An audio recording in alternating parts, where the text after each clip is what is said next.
일본 정부가 오늘 고등학교 교과서에 대한 검정 결과를 독도는 밝혔는데 일본 땅이라고 무려 기술한 77%가 것으로 나타났습니다. 독도는 우리 정부는 일본 땅이란 항의했지만 터무니없는 일본은 도발 주장을 수위를 했습니다. 더욱 높일 것으로 예상됩니다. 그 의도에 부인하는 외교부는 주한 일본 대사관 총괄 일본의 역사 왜곡이 쟁점이 될 때마다 정부는 주한 일본 대사를 불러 경고하고 항의 성명도 발표합니다. 일본 정부가 역사의 진실을 직시함으로써 한일 관계의 새로운 장을 열어나가기 위한 노력을 진정성 있는 행동으로 보여줄 것을 다시 한번 촉구한다. 국민도 정부의 강경한 의지를 믿고 일본의 왜곡을 규탄하는 시위를 합니다. 80년대 초 일본 교과서의 역사 왜곡에 항의하며 시민들이 십시일반 모은 성금은 독립기념관 건립의 출발점이었습니다. 우리는 이처럼 정부와 시민들이 한마음으로 일본의 역사 왜곡을 규탄해 왔다고 믿고 있습니다. 그런데 정부가 무대 뒤에선 무엇을 하는지는 알려진 게 거의 없습니다. 정부는 과연 국민의 편에서 최선을 다했을까요? 30년 만에 공개된 외교 문서를 통해 일본의 역사 왜곡이 쟁점이 됐을 때 정부는 무엇을 했는지 역사의 한 대목을 추적했습니다. 1982년 일본 역사 교과서 파동 후 국내 반일 감정이 극에 달했습니다. 일본인 택시 승차 거부, 일본 제품 불매 운동 등이 일었고 국민들은 우리 역사를 바로 세우자며 성금을 모으기도 했습니다. 일본 정부는 관방장관 담화를 통해 역사 교과서 왜곡을 시정하겠다고 약속했습니다. アジアの近隣諸国との友好親善を進める上でこれらの批判に十分に耳を傾け政府の責任において是正する 또 검정 기준을 신설하고 조기 시행하겠다고 발표했습니다. 일본 교과서 왜곡 문제는 일단락된 듯 했습니다. 1984년 2월 초 한국 외무부는 술렁였습니다. 잠잠했던 일본 교과서의 역사 왜곡을 국내 언론이 문제 삼고 나서면서 일본의 역사 왜곡 문제가 다시 수면 위로 떠올랐기 때문입니다. 일본의 출판 노련이라는 단체가 그해 6월 발표될 교과서를 사전 분석한 결과 역사 왜곡이 심각하다고 발표한 것이 보도의 근거였습니다. 당일 오후 주일 한국 대사관 서기관이 급하게 일본 외무성을 찾습니다. 출판 노련 보고서의 진위에 대해 일본 외무성은 한마디로 좌익의 선전용 문건일 뿐이라며 폄하합니다. 이 말을 한 사람의 직책은 과장 보좌, 우리로 치면 서기관급 정도입니다. 며칠 후 외무부가 작성해 청와대에 보고한 것으로 보이는 문서에는 좌익의 선전용이라는 일본 과장 보좌의 말이 그대로 인용돼 있습니다. 이에 대해 전두환 당시 대통령은 북한 배후 조종서를 덧붙이며 직접 지시를 내립니다.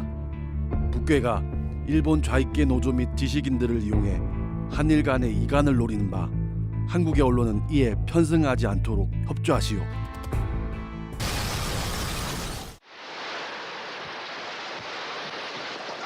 당시는 아웅산 테러 사건이 발생한 뒤 4개월 후였습니다. 이런 상황에서 일본 교과서 역사 왜곡 문제를 지적하는 것은 북한의 배후 조정을 받는 행위로 규정됐습니다.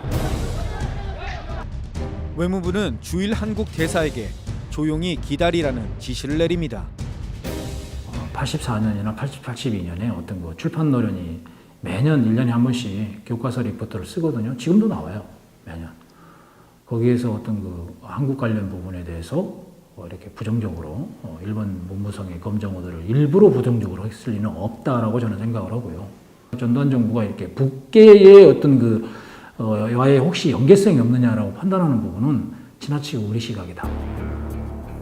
한국 정부의 저자세를 알아서인지 일본 정부는 한국의 요구대로 교과서가 수정되지 않을 것을 단호하게 밝히는 등 강경하게 나옵니다. 7, 80점이 되더라도 나머지 2, 30점은 한국이 국내적으로 잘 처리해 줄 것을 부탁합니다. 한국의 요청을 일본이 그대로 받아들이겠다고는 말할 수 없으며 또한 그대로 수정될 리도 없습니다. 즉각 시정이 필요한 사항부터라도 깊은 배려가 요구됩니다.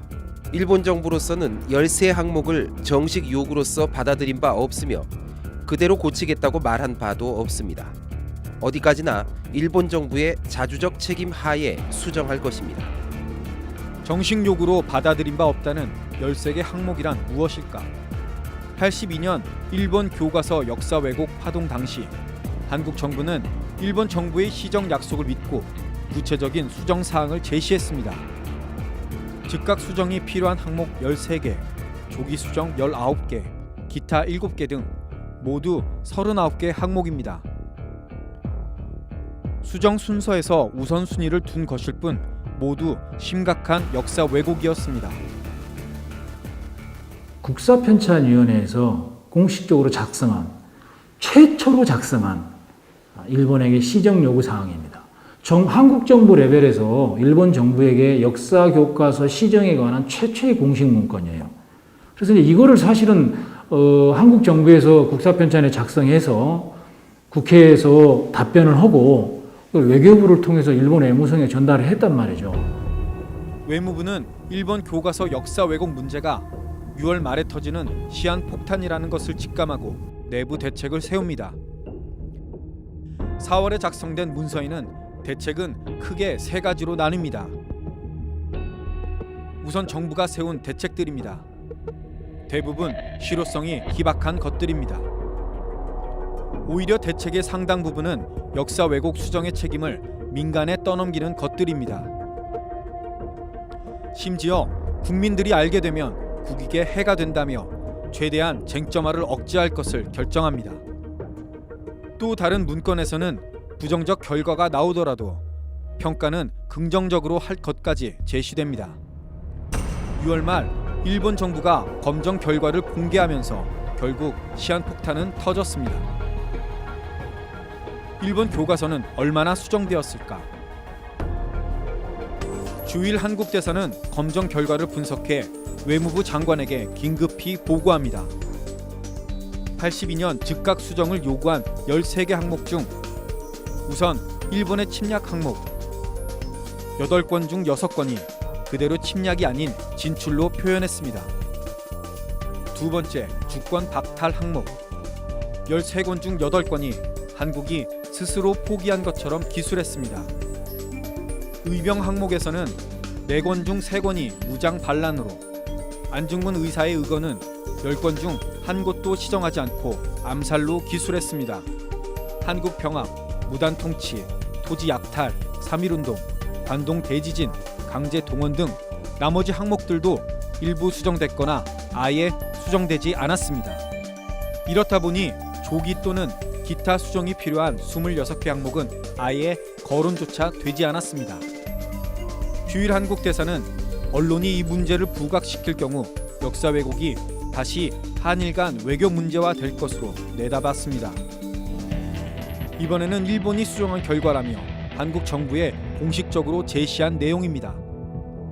일본은 13개 시정 요구 항목 중 한 권의 교과서만이라도 수정됐을 경우 항목 전체가 수정된 것처럼 통보했습니다. 한국 외무부는 주일 한국 대사의 평가와 일본 정부의 통보 중 무엇을 선택했을까요? 외무부 아주국에서 작성한 문서입니다. 일본이 제시한 표가 한국어로 바꾸어 그대로 들어가 있습니다. 문서 어디에도 해당 교과서 중 몇 권이 수정됐고 몇 권에는 왜곡이 여전하다는 내용은 없습니다. 상당히 조금 놀랄 만한 일인데 일본 정부가 그렇게 어떤 면에서는 굉장히 사실 눈 가리고 아웅식의 보고를 한국 정부에다 한 겁니다. 우리가 이렇게 처리했다. 근데 그거는 일본의 교과서 제도나 그 내부를 조금만 들여다보면은 실제 어떻게 몇 권 중에서 전체 나오는 고등학교 같으면 7종, 7종이 교과서가 있을 것인데 그 중에서 어떤 거를 뭐 바꿨다든지 이렇게 보고가 들어오는 것이 상식적이라고 생각이 드는데 그렇지 않고 그냥 뭉뚱거려 가지고 보고한 것을 그대로 한국 정부가 수용을 했다. 이거는 우선 그 납득이 잘 가지가 않죠. 대신 일본의 역사 교과서 문제를 확대하는 것은 북한의 한일 간 이간책에 이용되는 것으로 해석했습니다. 심지어 역사를 왜곡하는 것은 세계적 추세라며 일본의 입장을 두둔하는 듯한 태도까지 보입니다. 외무부 논평입니다. 한국이 즉각 시정을 요구한 사항에 대하여는 일단 대체로 시정이 이루어진 것으로 보았습니다. 대신 정부는 언론 통제에 총력을 기울인 것으로 보입니다. 문서에 나타난 대책의 핵심은 일본 교과서 기사를 외신면에서만 다루도록 유도하고 문공부와 외무부가 역할을 나눠 보도 통제를 시도한다는 것입니다. 역사는 누가 왜곡하는 것일까요? 일본일까요? 한국일까요? 어떤 정권의 이익, 그러니까 어떤 뭐 국가 이익이나 민족 이익이라기보다는 정권의 어떤 식으로 이걸 활용할 것인가, 여기에 초점이 뭐 있었던 가장 대표적인 예가 아닌가. 그리고 또 하나는 소위 한일 관계를 우호를 통해 가지고 뭐 어떤 정권의 어떤 정당성이나 또는 국제적인 지위를 인정받으려고 하는 그런 욕심들이, 어떤 그런 판단들이 교과서 사태를 굉장히 좀 어렵게 푸는 거를 또는 정면으로 문제 제기하지 못하게 하고 자꾸 다른 방향으로 문제를 풀게 만들었던 중요한 원인 중에 하나가 아니겠는가.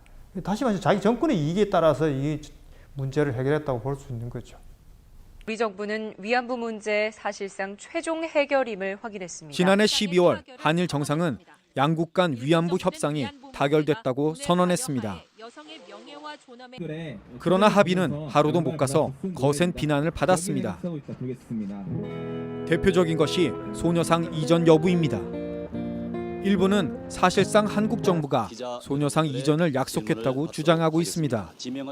소녀상 이전 문제와 관련해서 한일 외교장관 공동 기자회견에서 발언한 내용이 있지 않습니까? 그 이상도 이하도 아닙니다. 기자회견문에 등장하는 수사적 표현이 실제 외교를 그대로 보여주진 않습니다. 국민들은 회견문이 나오기까지 대통령이 어떤 태도를 취했는지 알고 싶어 합니다. 정말 시간이 없습니다. 그러니까 한 분이라도 더 생존해 계실 때 이 사과도 받고 마음의 한을 풀어야 되지 않겠느냐. 20년이 넘도록 쌓아올린 탑을 우리 정부가 하루아침에 다 무너뜨리고 나니까 이 세상에 살고 싶은 마음이 하나도 없습니다. 우리 국민들을 너무나 무시하고 정부만이 생각하는 것 같아요.